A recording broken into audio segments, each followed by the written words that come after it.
Minus 17% yesterday. This has been an absolute horror of a day for NIO stockholders, and a large part of the NIO stock value has been wiped out on the news that NIO has refinanced some of their debt.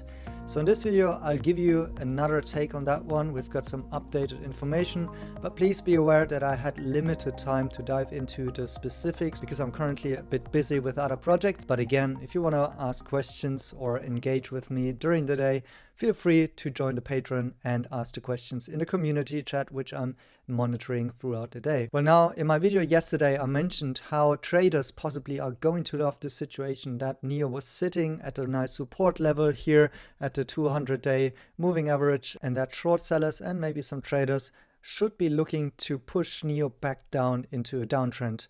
And that actually has happened. So they have succeeded with that. As you can see, we broke through the support levels here on a technical chart and ended down $8.55. So breaking through the 10 levels, breaking through the 9 level on just one day. It's crazy to think about this. I'm not sure if I've seen something like this oftentimes in the last couple of years in the stock market. But anyways, that's the situation. And now let's look in more a little bit at the fundamentals, because of course I said, maybe investors are pricing in a possible dilution that might happen because of this offering of convertible notes. But I would argue a 17% drawdown is much more than this offering of 1 billion would actually cause in dilution in case that these notes would be converted into actual shares. So there's something more that has happened, and I'll give you my thoughts on that. Why I think NIO has done this offering is something where we need to go back to 2021. So back then NIO has also actually offered a couple of convertible notes, and they were 1.3 billion at that point, and that time they were actually interest rate free. So that was the nice time where we didn't have high interest rates, and actually back then priced at a conversion price of $93 per ADS in terms of that bondholders would convert those into stock. Now, what I think is the important part here is that some of these notes are now becoming due. So meaning actually NIO would have to either pay them back or convert them into shares, and as early as February 1st of 2024, or in a certain event where fundamental changes are happening. And possibly those fundamental changes have happened actually with all that's going on with the pandemic, with the fact that NIO had to postpone their outlook and prospects of the break-even point, moving that one a little bit further. And so it's tough to say, I don't have the details whether or not this would actually trigger such an event that these notes can now be converted. However, it's likely that NIO has started to refinance for this event, and actually the purpose here is that they don't have to use their current cash reserves in order to pay back those bonds and convertibles.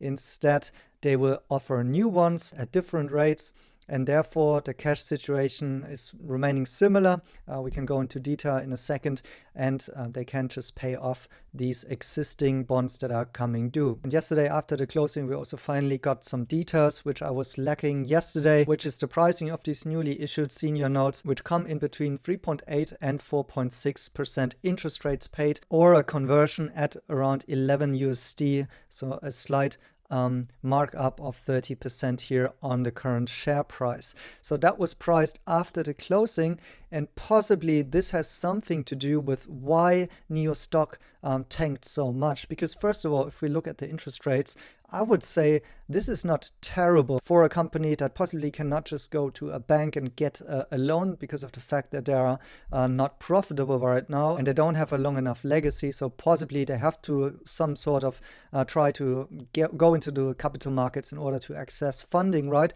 And so I would say, although now they have to pay an interest rate, but still on those $1 billion, this should be easy for NIO to actually create a return on investment if everything going according to plan, and possibly be able even to pay back this convertible note with the interest. And that doesn't even sound too expensive in my point of view.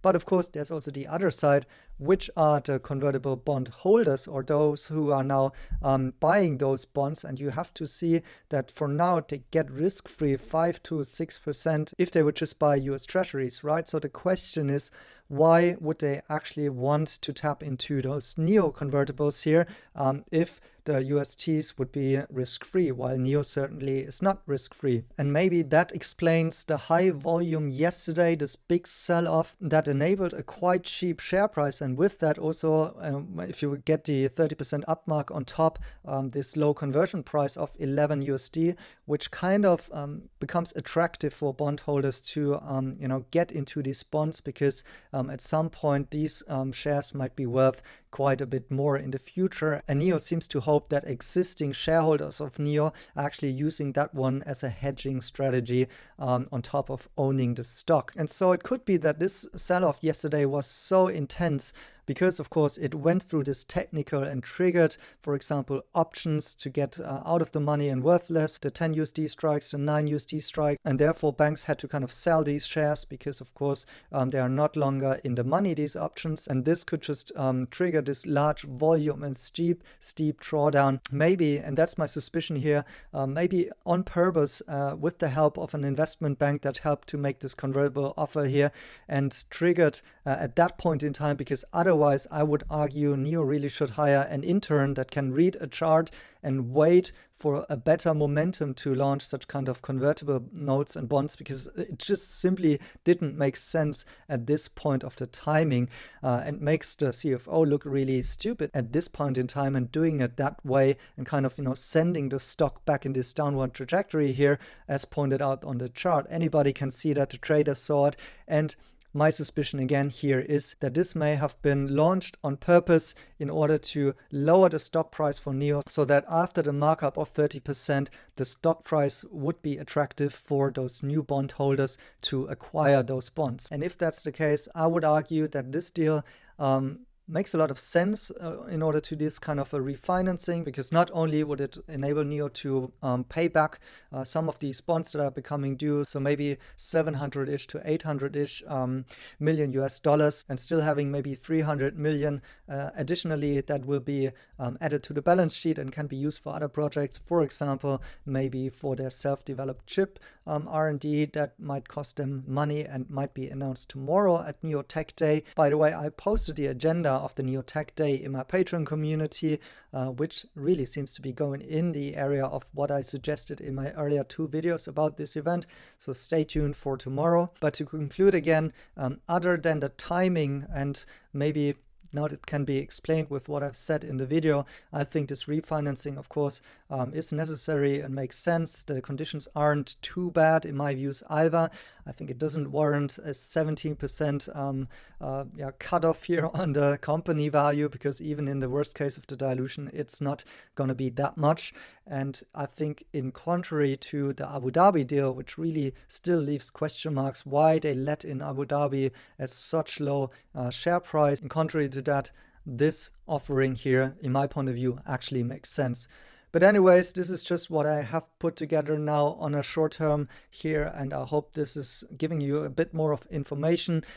Please double check and also do your own due diligence. As always, it's not financial advice. Certainly a very tumultuous time here and not a great view on NIO stock here, and not great times for NIO stock investors. Obviously, only if, of course, you believe in the long-term prospects of this company and you're willing to average your cost price or acquire more company shares, then of course that's a golden opportunity. So with that, thanks for watching. See you in my next videos.